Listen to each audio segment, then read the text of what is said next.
인생에서 가장 중요한 것, 지난 시간에 하나님의 뜻을 행하는 것이라고 말씀드렸습니다.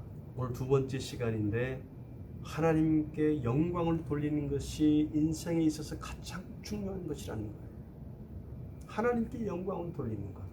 본문 18절 말씀을 보게 되면요, 스스로 말하는 자는 자기 영광만 구하되 보내신 이의 영광을 구하는 자는 참되니 그 속에 불의가 없느니라. 참된 사람과 불의한 사람이 도대체 누구입니까, 여러분? 하나님의 영광을 구하면 참된 사람이고요, 자기 영광을 구하면 불의한 사람이에요. 하나님의 은혜와 능력을 내 삶에 계속 머물게 하려면요, 하나님의 영광을 가로채지 말아야 돼요. 다 하나님의 은혜예요. 사도행전 14장을 보면 루스드라에서 안진뱅이를 고치자 사람들은 바울과 바나바를 신처럼 생각하고 그들에게 제사를 지내려고 했어요. 그때 두 사도는 옷을 찢으면서 무리 가운데 들어가서 그런 일은 결코 하지 말라라고 했어요. 옷을 찢는 모습은 하나님의 영광을 가로채지 않겠다라는 그런 열심, 열망을 보여주는 거예요. 이것은 우리가 한 것이 아니라 하나님의 영광이라는 것이죠. 그처럼 하나님의 영광을 가로채려고 우리는 하지 말아야 됩니다. 이 프랑스의 존과 찰스란 두 형제가 살았는데요, 이 동생 존은 하나님의 영광을 위해서 살았지만 형 찰스는 자기 영광을 위해서 살았대요. 훗날 프랑스 대백과사전이요, 두 형제에 관해서 존 켈빈 27살의 기독교 황녀를 저술한 개신교의 아버지, 민주국가와 자유사회 건설에 공헌한 사람이라고 3페이지에 걸쳐서 기록했지만요, 찰스 켈빈은 존 켈빈의 형, 부도덕한 삶으로 교회에서 치리당한 사람이라고 간단하게 한 줄로 기록되었대요. 하나님의 영광을 위해 살면 자신도 높여지지만요, 자기 영광을 위해서 살면 언젠가 반드시 추락한다는 거예요.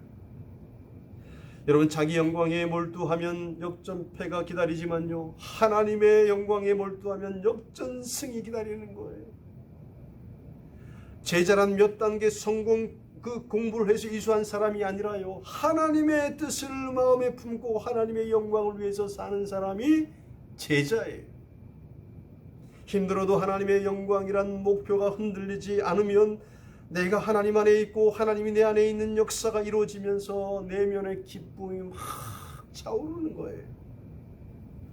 그때 눈을 감으면 예수님의 향기가 자기 안에 피어오름을 느낄 수 있고요, 거울을 보면 하나님의 형상이 자기를 통해 나타남을 느낄 수가 있게 되는 거예요. 여러분, 사람이 공허해질 때는 하나님의 영광이라는 삶의 목표가 없어서 하나님의 빛이 내 안에 없을 때예요.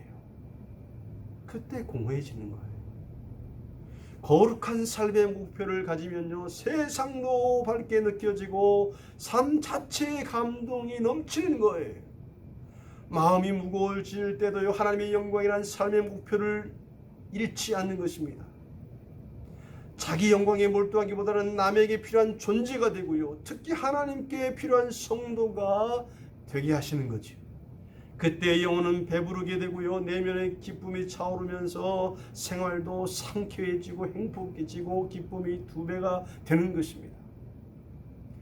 여러분, 인생에 있어서 중요한 것은요, 바로 하나님께 영광을 돌리는 삶입니다. 오늘의 삶도 여러분들이 어떻게 살아갈지 모르지만 하나님께 영광을 돌리는 삶 되기를 주님의 이름으로 간절히 축원드립니다. 기도하겠습니다. 하나님 아버지, 감사합니다. 하나님, 인생에 있어서 가장 중요한 것은 하나님께 영광을 돌리는 것입니다. 오늘도 온통 하나님께 영광을 돌리는 삶 살 수 있도록 하나님 인도해 주옵소서. 예수님의 이름으로 기도합니다. 아멘.